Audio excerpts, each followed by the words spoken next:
রবিবার দুপুর 12টা নাগাদ কোচবিহার স্টেশন চৌপতিতে পার্টি অফিসে সাংবাদিক সম্মেলন করলেন অভিজিৎ দে ভৌমিক। জানা গেছে যে, আগামী 10ই জুন মঙ্গলবার স্টেশন চৌপতিতে অবস্থিত নবনির্মিত হনুমান মন্দিরের শুভ উদ্বোধন রয়েছে। সে বিষয়ে আজকের এই সাংবাদিক সম্মেলন। আমাদের কোচবিহার স্টেশন চৌপতিতে বহু পুরনো পঞ্চবটি হনুমান মন্দির আছে। তো সেই মন্দিরের সংস্কার করা হয়েছে। সংস্কার করে নবনির্মিত মন্দির যেটা হয়েছে সেখানে আমরা আগামী মঙ্গলবার 10ই জুন সেখানে আমাদের বিশেষ পুজো যজ্ঞ অনুষ্ঠিত হবে। সেই পুজোতে সকলকে আমন্ত্রণ থাকলো। মন্দিরে অলরেডি অনেক ভক্ত আসা শুরু হয়েছে। এই মন্দিরের একটা ব্যাকগ্রাউন্ডসও আছে। এখানে যে বটগাছের যে মন্দিরটা হয়েছিল, পরবর্তীকালে সেটাকে রাস্তা নির্মাণের জন্য খনন কার্য হয়েছিল, তার জন্য মন্দিরটি অস্থায়ীভাবে সরিয়ে নেওয়া হয়েছিল। তারপরে এখানে যারা উদ্যোক্তারা আছে সকলে মিলে এই মন্দির নির্মাণের কাজ শুরু করেছিলেন। তো ফাউন্ডেশন হওয়ার পরে একটা আর্থিক সমস্যাও আসে, যার ফলে অনেকে একটু পিছিয়েও যায়। যাই হোক, পরবর্তীতে সম্পূর্ণ দায়িত্বটা, বাকি যে কাজগুলো সম্পূর্ণ দায়িত্ব নিয়ে আমরা করি এবং মন্দিরটি যথেষ্ট সুন্দর।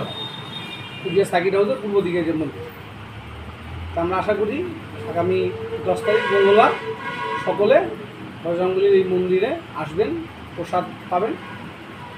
আর এরপর থেকে সারা বছর মন্দিরে যেভাবে পুজো হয় প্রত্যেকটা রীতি মেনে এখানে পুজো হয়। পুজোর বাদ দিয়ে কোনো সামাজিক অনুষ্ঠান 10 তারিখে আমরা পুজোটাই করছি। 10 তারিখে পুজোটাই করছি। তারপরে তো এখানে শিরডি সাই মন্দির আছে, সেখানে যেমন বার্ষিক পুজো হয়, সেখানে বার্ষিকভাবে হবে সব কিছু। বজরংবলীর যা হয়, হনুমান জয়ন্তী, রাম জয়ন্তী, সেসব রামনবমী, সেসব তো হবেই। সেটা যেভাবে উদযাপন করা সেভাবে হবে। আর পাশেই যেহেতু শিরডি সাই মন্দির আছে, সেখান থেকে ওখানে প্রত্যেক সপ্তাহে দুদিন ভোগ হয়, বরাবরই হয়। এটা বৃহস্পতি রবিবার সেটা ভোগ হবে। আর ওখানে একটি নাট মন্দিরের মতন করা হয়েছে, সেখানে ভজন কীর্তন হবে সারা বছর, বিশেষ করে মঙ্গলবার এবং শনিবার হবে। সব করা হবে। শহরবাসীকে আমন্ত্রণ থাকলো, সকলকে আমন্ত্রণ থাকলো, আসবেন আগামী 10 তারিখ মঙ্গলবার বিশেষ পুজো। এছাড়া তো প্রত্যেক দিনই থাকছে। কখন থেকে পুজো শুরু হবে? ঠিক সকাল 11টা। স্পেশাল কোনো প্রসাদের ব্যবস্থা কি আছে? থাকবে, যেটা বজরংবলীর প্রসাদ হয়। আমাদের 51 কেজি বুধে দেওয়া হবে। 52 কেজি 500 সোয়ামন বলা।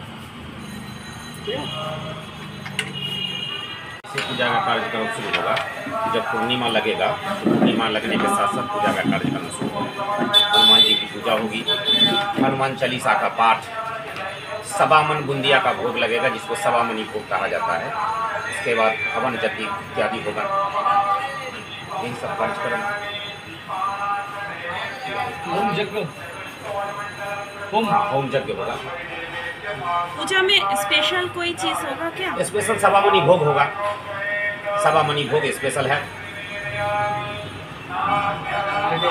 सबामनी भोग, हनुमान जी का पूजा यज्ञ, विशेष सबामनी का भोग हनुमान जी को निवेदन किया जाएगा।